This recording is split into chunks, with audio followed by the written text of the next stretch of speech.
in this practice phase, we're going to build the techniques required for dribbling and attacking 1v1. So this game, X dribbling activity. In the middle, we've got a defender, orange cones, okay? We're going at the same time. We're attacking the orange cone, Ivan, me and you. We're always going to our right-hand side to start with, everybody, right? Which is your right? That way, okay, good.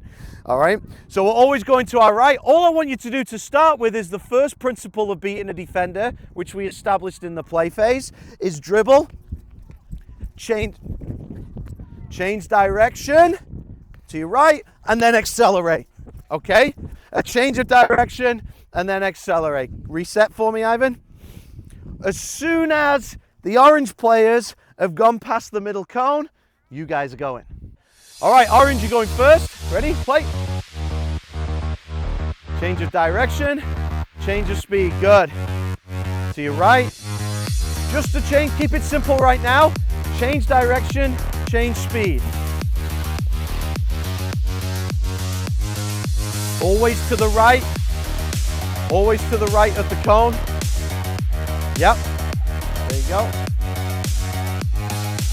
And finish, hold it there. Good. So the first thing here is I want to improve the technique of dribbling and changing direction and beating a player. Couple of things to notice here. First thing, as you guys are dribbling in, do I want to have less touches or more touches as I approach the defender? Huh? Less? More. The reason I don't want less is that means I'm having bigger touches and they might come in and steal it. As I get closer, it's okay to have a big touch out the gate here. As I get closer to the defender, I want to have quicker touches and have that ball right here, okay? Second thing is, my change of direction needs to be almost 90 degrees.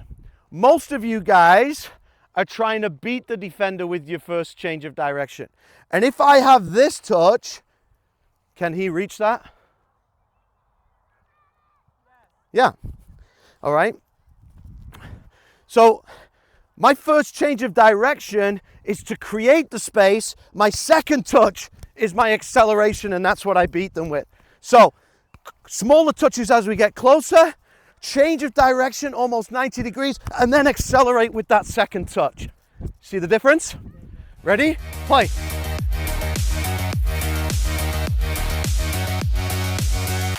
So change of direction.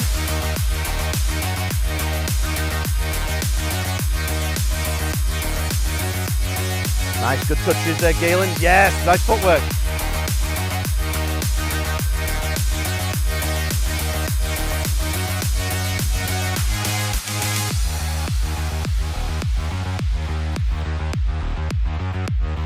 Good.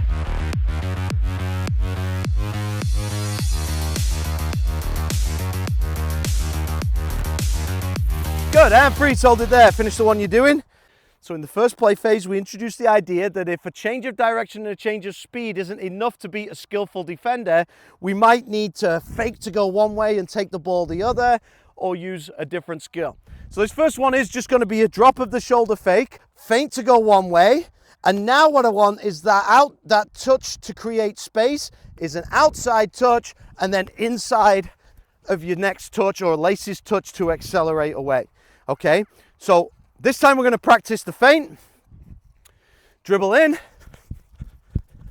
fake to go one way, outside touch, accelerate. You guys see it? Ready? Orange plate. Quicker touches as you approach the defender.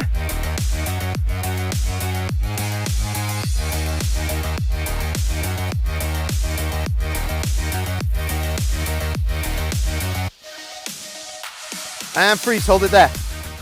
So you guys are doing what most younger kids will do, which is we're executing at a pace that we're not able to execute. So we're trying to do it at game speed, but we're building up this skill set. So I would much rather see this pace, this deliberate movement, than this all over the place, right? So slow it down. Let's focus on the specifics of the footwork and the technique that we're practicing. Not bothered about speed now. I want to see accurate execution. The second thing that I'm seeing is you guys are getting really close to the defender to perform a fake. And if I fake here and go the other way, he's not going to have time to react to that, actually react to the fake. So you want to do it 5-6 yards away when you do the fake here. Fake and then a change of direction. You want them to commit to that fake and then you can beat them. If you're too close, they're not going to actually see it and react. Does that make sense? All right, Orange, let's try it. Slow it down a bit. Let's focus on the technique. Play. 10 times better, both of you. Good, yeah, a little too close, but right idea. Good, much better, Ivan. Other man, yeah.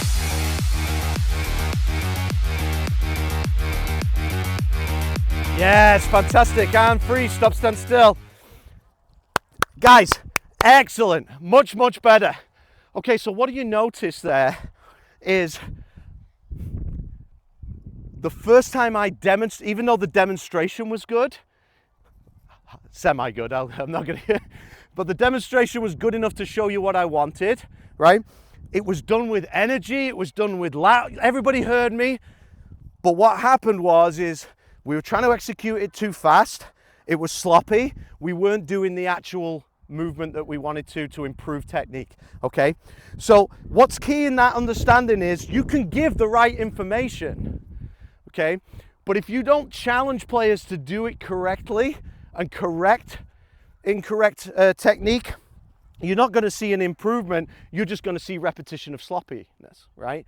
Okay, so it's really important that if it's not happening, you don't move on until you get the players actually executing. And that might mean you change the speed, you change the pressure, you make it easier, whatever it is to actually get the execution. That was 10 times better.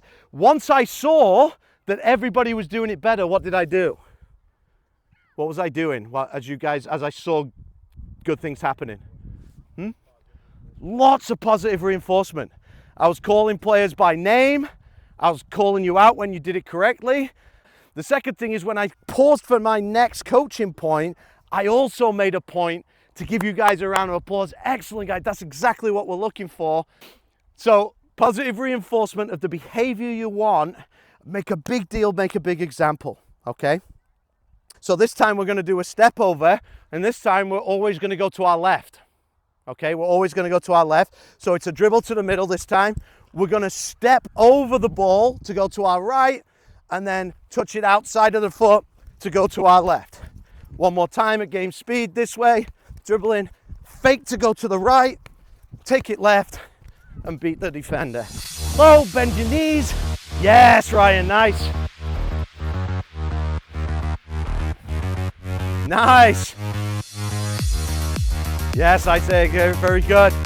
Again, if you're losing balance, if you're out of control, slow it down.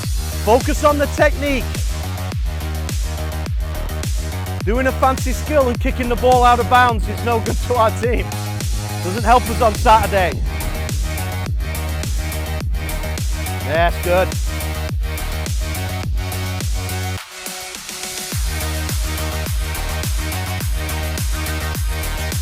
And freeze, hold it there. This is about, especially with younger players, getting them used to balance and coordination with a rolling ball. In this one, what we're going to do, more touches, but it's timing, step over. This time we are going to go back to our right. So you need to, your first step over to be with your right foot. Second step over with your left foot, sell it outside of your right and go to your right. So right, left, right. Orange, double step over, let's try it. Slow it down, I'd rather see slow motion step overs. Oh, Isaiah, lovely. Yes, well done.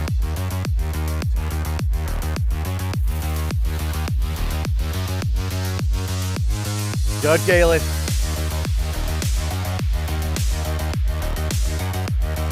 Last one. Who's heard of a guy called Maradona? All right, so we're going to our right hand side.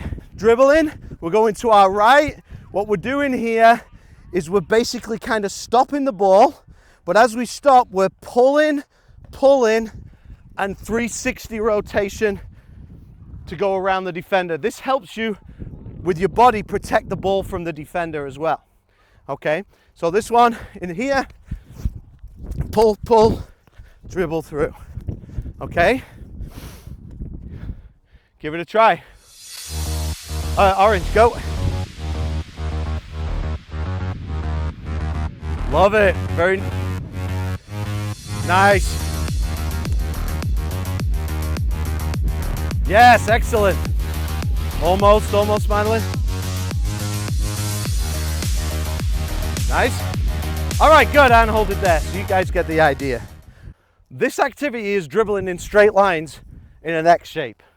Okay, so facilitating this activity and just having them do that with no progressions, this activity is over in a few minutes. But this was consistently engaging and consistently more challenging because we started with just a change of direction and a change of speed. Then we added in a fake, then we added in a step over, and then the moves got more and more challenging. So within my group, the last two, I expect only my top 2 or 3 players to be able to really do. Everybody else is working on ball control, balance, coordination, just getting familiar. It's okay to not be able to execute it. That's why we're at practice, okay?